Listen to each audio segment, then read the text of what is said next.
ఒక ఘనమైన అడవిలో ఒక తాంత్రికుడు నివసించేవాడు.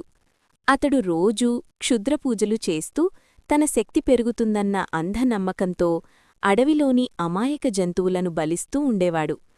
మొదట అడవిలో జంతువులే అతని బలికి గురయ్యాయి. కాని కొంతకాలానికి అడవిలో జంతువులు తగ్గిపోవడంతో తన పూజలు ఆగిపోతాయనే భయంతో అతని దృష్టి అడవికి సమీపంలోని గ్రామాలపై పడింది. ఆ గ్రామాల్లో ప్రజలు ఎంతో ప్రేమగా పశువులను పెంచుకునేవారు. అవే వారి జీవనాధారం. తాంత్రికుడు రాత్రివేళల్లో దొంగచాటుగా గ్రామానికి వచ్చి పశువులను తీసుకెళ్లి బలివ్వడం ప్రారంభించాడు. కొన్ని రోజుల్లోనే గ్రామంలో పశువులు ఒక్కొక్కటిగా కనిపించకుండా పోయాయి. మొదట గ్రామస్థులు ఇది అడవి జంతువుల పని అనుకున్నారు.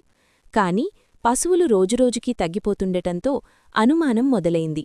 గ్రామ పెద్దల ఆదేశంతో కొందరు యువకులు రాత్రివేళ కాపలా కాయాలని నిర్ణయించుకున్నారు.